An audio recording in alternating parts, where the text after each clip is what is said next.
Hey everyone! Welcome back to Common Sense Investing, where we simplify personal finance, investing, and life strategies for real results. Today, we're diving deep into the timeless lessons from Morgan Housel's Psychology of Money and Same as Ever. From why long-term thinking beats chasing quick gains, to how the most successful people structure their days for creativity, and even how your expectations shape your happiness, these insights aren't just about money, they're about life. Stick around, because by the end of this video, you'll have actionable strategies to grow wealth, make smarter decisions, and build a life you actually enjoy. And if you love content like this, hit that like button, subscribe, and turn on notifications so you never miss a video.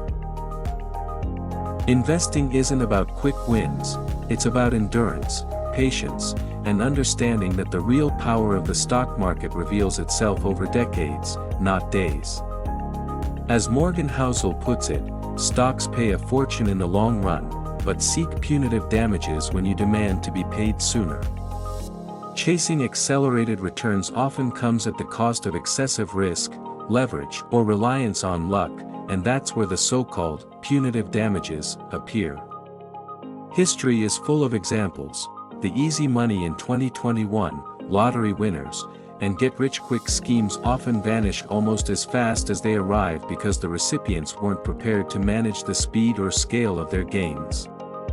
Investing legends like Warren Buffett and Tom Gaynor aren't famous just for high returns, they're renowned because of their endurance, decades of consistent decision-making, and the ability to pick great businesses while letting time do its work. Trying to compress decades of market growth into a few years usually backfires, highlighting that the greatest advantage in investing is often simply staying in the game for the long haul. Even the most dominant companies are fragile. Between 1980 and 2014, nearly 40% of public companies lost all their value, a staggering statistic that highlights just how fleeting success can be. Take Sears, for example. In the 1970s to 1990s, it was a powerhouse, comparable in dominance to Apple or Google today. Yet over time, its competitive edge eroded, largely because success bred complacency. Companies, and even individuals, often slow down once they've earned their position, believing they no longer need to fight or innovate. By contrast, firms like Sequoia Capital or NVIDIA maintain a constant sense of urgency, even when dominating their fields. Sequoia's leadership openly attributes their decades of sustained success to the fear of going out of business, while NVIDIA's unofficial motto is, "We are always 30 days from going out of business." The lesson is clear: vigilance, continuous adaptation, and an understanding that success is temporary are what separate companies and investors who thrive over generations from those who falter. There's a fascinating parallel between biology and business: bigger isn't always better. In evolutionary biology, Cope's rule observes that species tend to grow larger over time, gaining competitive advantages, yet larger size also brings disadvantages and higher extinction risk. The same principle applies to corporations. Large banks and tech giants enjoy obvious benefits from scale, but size introduces complexity, inefficiency, and management challenges that can lead to failure. Citigroup in 2007 is a prime example, too sprawling to manage effectively, making it vulnerable despite its size. The lesson for investors and entrepreneurs is to recognize that growth and size come with both advantages and risks. True sustainability is about balancing expansion with resilience, staying adaptable, and maintaining the core culture and competitive drive that made you successful in the first place. Be greedy when others are fearful, and fearful when others are greedy, Warren Buffett famously said. But applying that in practice is far more complicated than it sounds. Context and emotion play massive roles in decision-making. For example, during the March 2020 COVID crash, some saw opportunity while others saw apocalypse. Risk perception isn't just about numbers, it's about the real-world context behind market declines, such as pandemics, recessions, or geopolitical crises.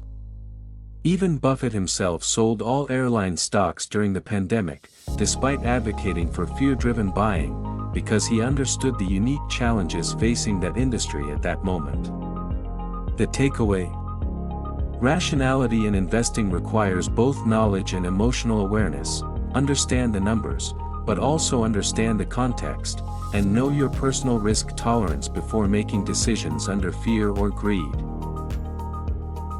Contrary to today's hustle culture, many of history's most successful people, think Einstein, Beethoven, Buffett, and Gates, deliberately left large portions of their day unstructured. These periods of inefficiency weren't wasted, they allowed time for reflection, creativity, and strategic thinking. In our productivity-obsessed society, constant busyness is often mistaken for effectiveness, yet the most profound work frequently emerges during idle thinking or leisurely walks. Morgan Housel emphasizes this point beautifully: you waste years by not being able to waste hours. Whether you're an entrepreneur, investor, or creative, intentionally creating space to let your mind wander is not a luxury, it's a necessity for long-term success and innovation. One of the most overlooked aspects of wealth and success is the role of expectations. Happiness isn't about hitting specific numbers, it's about understanding the relative nature of life's outcomes and managing expectations. Housel suggests measuring success through personal metrics, health, relationships, personal growth, rather than cyclical metrics like income, net worth, or market performance. This principle extends to work in creativity, writing, creating, or performing for yourself. An audience of one yields the best results, because the process becomes enjoyable and authentic, rather than a struggle to meet external standards. Life and investing alike reward intrinsic motivation, patience, and aligning actions with what genuinely matters to you.